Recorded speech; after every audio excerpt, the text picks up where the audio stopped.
프론트엔드 개발자인 저로서는 자바스크립트는 애증의 언어라고 할 수도 있습니다.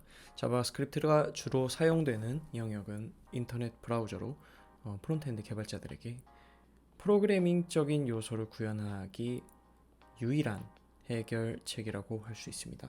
하지만 자바스크립트를 이용해 서버도 구축하고 싶고 백엔드도 다뤄보고 싶은 욕구도 점점 생겨났습니다. 그래서 등장한 게 Node.js입니다.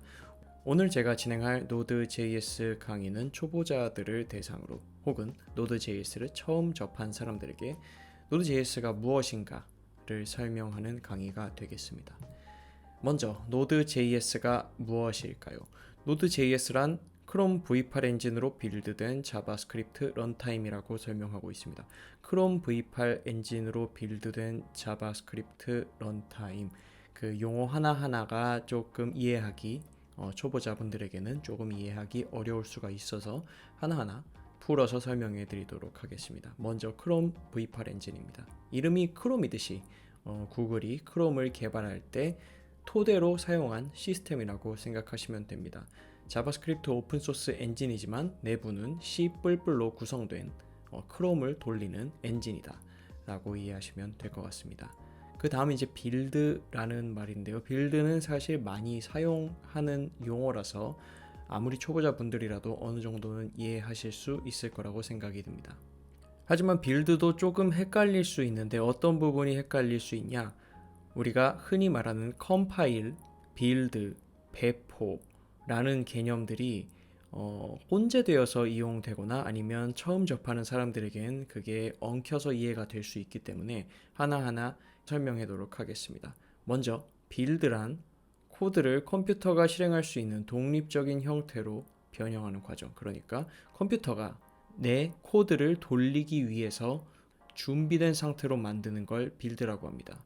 그럼 그 준비된 상태로 만들기 위해서 해석하고 압축하는 과정은 무엇이냐? 그것을 컴파일이라고 합니다. 그러니까 빌드를 위해서 컴파일을 진행하는 것이고, 그럼 빌드는 무엇을 위해 하는 거냐? 배포를 위해 하는 겁니다. 보시면 이해하실 수 있듯이 우리가 작성한 소스 코드를 빌드를 위해 컴파일을 하고 그러면 빌드가 완료가 됩니다. 그럼 그 빌드 완료된 파일을 AWS라든지 아니면 다양한 툴을 통해서 배포하는 게 우리가 할 일이다. 그렇기 때문에 빌드라는 건 컴파일과 배포의 중간 다리 역할을 하는 것이고, 컴파일, 빌드, 배포로 돌아가는 프로세스를 한번 이해하시면 될 것 같습니다. 그 다음 마지막으로 자바스크립트 런타임, 말 그대로 자바스크립트 언어로 된 실행 환경을 의미합니다. 런타임이라는 게 돌릴 수 있는 환경, 실행 환경을 말하는 거기 때문에 우리가 JS로 짠 코드를 어떻게 하면 실행할 수 있느냐, 런타임이 필요하기 때문에 그 런타임 중 하나가 Node.js다 라고 이해하시면 될 것 같습니다.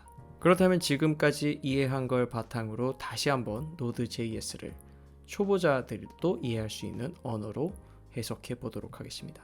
우리가 앞서 봤을 땐 Node.js란 크롬 V8 엔진으로 빌드된 자바스크립트 런타임이라는 어려운 말로 이해를 했지만, 풀면 구글이 크롬을 구성했던 시스템, 그게 V8 엔진이죠. 그걸 이용해 제작한 빌드했다는 거고, 자바스크립트 언어의 실행 환경, 그것이 바로 노드다 라고 이해하시면 될 것 같아요. 이제 노드에 대한 정의를 알아봤으니까 왜 Node.js가 중요한지, 자바스크립트 개발자들에게 노드가 어떤 의미를 가지는지 알아보도록 하겠습니다. 노드 이전까지 자바스크립트 개발자들은 프론트엔드 개발에만 주력을 할 수밖에 없었습니다. 왜냐하면 브라우저가 아니면 자바스크립트를 구동할 수 있는 환경이 마땅치 않았기 때문입니다. 그래서 서버 등 백엔드 혹은 인프라까지 자바스크립트를 확장하기가 상당히 어려웠습니다. 하지만 Node.js의 등장 이후 자바스크립트 개발자들의 활동 범위는 드라마틱하게 넓어지게 됩니다. Node.js에 대한 오해는 아니고 어떻게 보면 자주 언급되는 말이 효율적이지만 쓰기 어렵다는 말입니다. 처음 Node.js를 접하는 분들에게는 이게 어떤 말인지 혹은 왜 효율적이라는 거고 또 왜 쓰기 어렵다는 건지 이해하기 어려울 것 같아서 왜 Node.js가 이런 평가를 받고 있는지 한번 알아보도록 하겠습니다. Node.js에 대한 올바른 이해를 한다면 왜 그런 평가를 받는지 알 수 있을 텐데요. 크게 Node.js는 두 가지 특징을 가집니다. 첫째, non-blocking 비동기 방식으로 작업을 진행합니다. 지금 이해하실 필요 없습니다. 뒤에서 제가 설명을 드릴게요. 또 두 번째 특징은 싱글 스레드와 이벤트 루프라는 것을 기반으로 작동합니다. 이 역시 뒤에 설명해 드리도록 하겠습니다. 그럼 먼저 non-blocking과 비동기에 대해서 설명해 드리도록 하겠습니다.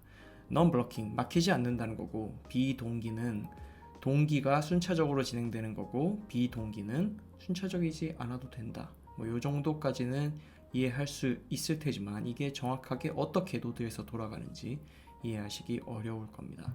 그래서 우리는 블로킹과 동기, 그리고 non-blocking과 동기, 그리고 마지막으로 노드가 가진 non-blocking 비동기가 어떻게 다른지 알아보면서 노드의 작동 방식을 살펴보도록 하겠습니다. 먼저 블로킹과 동기입니다. 블로킹은 작업이 완료되면 대기하라는 겁니다. 그래서 블럭이라는 거고요. 동기는 앞서 말했듯이 순차적으로 일을 처리하라는 겁니다. 자, 그럼 예시를 통해 한번 살펴보도록 하겠습니다. 블로킹과 동기를 살펴볼 겁니다. 왼쪽에 어플리케이션의 파란색 막대 상단에서 작업이 시작이 됩니다. 첫 번째 작업을 커널로 던져주는 것을 확인할 수 있습니다.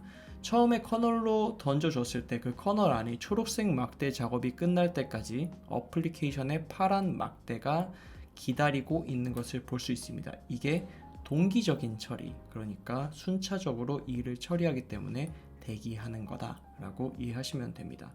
아마 뒤에 비동기를 보면 조금 더 이해가 잘 될 거예요. 그럼 그 안에 커널에서는 일이 어떻게 돌아가고 있냐? 앞서 말했듯이 작업이 완료되면 대기하라 라는 블로킹 성격에 맞게 인풋, 아웃풋 작업이 종료될 때까지 커널은 계속 대기하고 있습니다.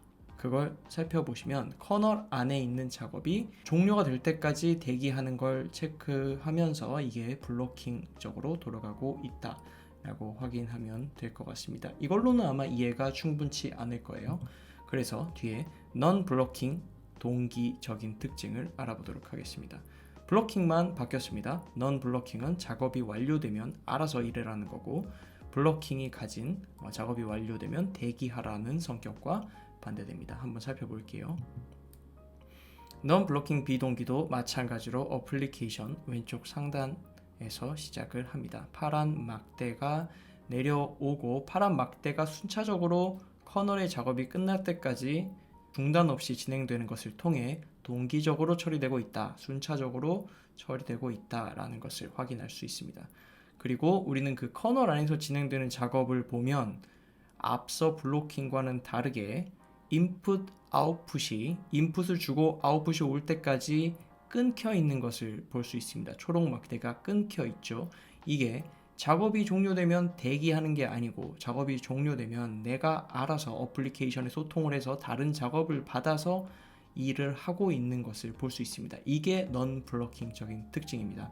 깊게 들어가면 끝이 없기 때문에 일단은 이 정도만 알아두셔도 충분할 것 같아요. non-blocking은 인풋 아웃풋 작업과 상관없이 커널이 알아서 어플리케이션에서 또 다른 이 작업을 요청하고 있다. 그 정도만 일단 이해하시면 될 것 같습니다. 그럼 마지막으로 Node.js가 가진 non-blocking 비동기가 어떻게 진행이 되느냐를 살펴보도록 하겠습니다. 앞서 블로킹이 작업이 완료되면 대기하라. 그래서 non-blocking은 작업이 완료되면 네가 알아서 일을 해라. 어플리케이션과 소통을 하면서 일을 해라. 라는 것을 살펴봤습니다. 이제 동기만 바뀌는 거죠. 비동기로 바뀌어지게 되면 동기와는 다르게 순차적으로 일을 처리할 필요가 없습니다. 어떻게 진행이 되는지 한번 볼게요. 어플리케이션에 있는 막대가 끊겨 있는 것을 볼 수 있습니다. 커널에 있는 막대가 끊긴 건 non-blocking이기 때문인 걸 우리가 이전에서 살펴봤죠. 그럼 어플리케이션에 있는 막대가 끊긴 이유는 뭐냐? 아까 말씀드렸듯이 비동기이기 때문인데 어플리케이션에서 커널로 작업을 주고 그 커널의 업무가 모두 마무리될 때까지 어플리케이션이 대기를 하지 않는 겁니다. 작업 종료와 상관없이 다른 필요한 작업이 있으면 가운데 주황색 막대가 보이시죠? 필요한 작업이 있으면 새로운 작업을 받아서 진행을 하게 됩니다. 이렇기 때문에 기다리지 않고 중간중간에 작업을 처리하기 때문에 효율적이라는 거죠.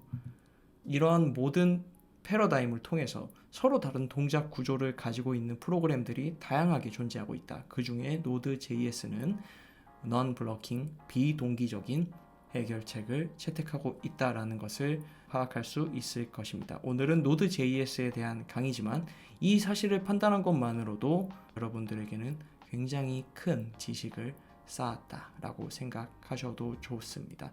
이것만 알아도 사실 충분하지만 그 다음에도 또 어려운 개념이 하나 있는데 싱글 스레드와 이벤트 루프 기반으로 돌아간다는 겁니다. 힘을 내서 여기까지 이해하면 노드의 대부분의 정의를 이해할 수 있다라고 생각을 하시고 조금만 더 힘을 내주시길 바랍니다.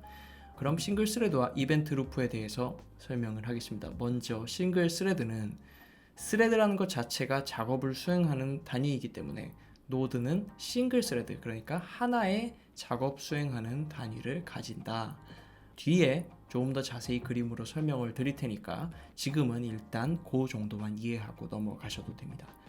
그럼 우리는 이런 의문을 가질 수도 있습니다. 싱글 스레드, 작업 공간이 하나뿐인데 어떻게 효율적으로 일을 처리한다는 거냐? 거기에 대한 해답은 이 다음에 설명할 이벤트 루프에 나와 있습니다. 그럼 이벤트 루프는 뭐냐? 이벤트가 있는지 지속적으로 체크하는 감시자다 라고 이해하시면 되는데 이 역시 말로만 설명을 들으면 이해하기 어려울 겁니다. 그래서 뒤에 그림을 통해 설명을 드릴 텐데요. 가운데 있는 저 파란색 원이 이벤트 루프, 즉 이벤트가 있는지 없는지 반복적으로 체크하는 루프, 반복 프로세스라고 보시면 됩니다. 그리고 그 가운데 그 이벤트 루프 한가운데 싱글 스레드라고 되어 있죠. 그 이벤트를 체크하는 작업 공간이 하나이기 때문에 노드는 싱글 스레드라고 불리는 겁니다. 하지만 이게 non 블로킹이기 때문에 이벤트를 지속적으로 체크하면서 옆에 있는 워커스라고 불리는 또 다른 작업 스레드에게 계속해서 클라이언트가 요청하는 요청 자료들을 던져줍니다. 던져주면서 워커스를 계속해서 만들고 작업이 완료된 워커스, 그러니까 작업 스레드는 콜백 함수를 통해서 우리의 이벤트 루프에게 작업이 완료되었다고 소통을 하고, 그러면 우리 이벤트 루프는 그 콜백을 받아서 클라이언트에게 리스폰스를 주게 되는 겁니다. 싱글 스레드이지만 그 이벤트 루프가 non 블로킹 비동기적으로 계속해서 워커스에게 계속해서 일을 전달해 주기 때문에 Node.js는 굉장히 효율적이다. 하지만 지금 이 프로세스로 볼 수 있듯이 이벤트 루프, 그 하나의 이벤트 루프 그리고 그것과 연동된 작업 스레드들과의 관계, 또 콜백과 리스폰스를 주는 관계가 굉장히 복잡하기 때문에 이걸 잘 이해하지 않고 쓰면 굉장히 어려울 수 있다. 우리가 아까 처음 말했듯이 Node.js는 굉장히 효율적이지만 어려울 수 있다라는 평가를 받게 되는 겁니다. 이벤트 루프도 세부적으로 들어가면 이렇게 굉장히 복잡한 구조로 되어 있는 걸 볼 수 있는데요. 일단 지금은 처음이니까 굳이 이것을 알 필요까지는 없지만 이렇듯 Node.js의 내부 구조는 굉장히 효율적으로 설계되어 있지만 그만큼 이해하기 어렵다. 그래서 Node.js는 같은 백엔드 개발자들 혹은 자바스크립트를 알고 있는 개발자들에게도 이러한 이벤트 루프와 싱글 스레드 또 non-blocking 비동기적인 작동 원리를 잘 이해하지 못하면 충분히 어려울 수 있기 때문에 주의해서 공부를 해 주셔야 한다라는 점 염두에 두시길 바랍니다. 자, 지금까지 Node.js에 대한 작동 원리와 개념에 대해서 설명드렸습니다. 비교적 어려운 내용들이 많았기 때문에 한 번에 이해되지 않는 게 당연하고요. 이해되지 않으면 한 번 더 보셔도 좋고 그걸로도 이해가 안 된다 하면 Node.js 공식 문서나 다른 블로그들, 본인이 이해하지 못했던 부분들을 설명해주는 블로그 글들을 읽으시는 게 도움이 될 것 같습니다. 오늘은 일단 여기까지 하고 줄이고요. 다음 시간부터는 Node.js를 통해서 서버를 직접 구축해보는 일을 해보도록 하겠습니다. 여기까지 하고 마무리하도록 하겠습니다. 감사합니다.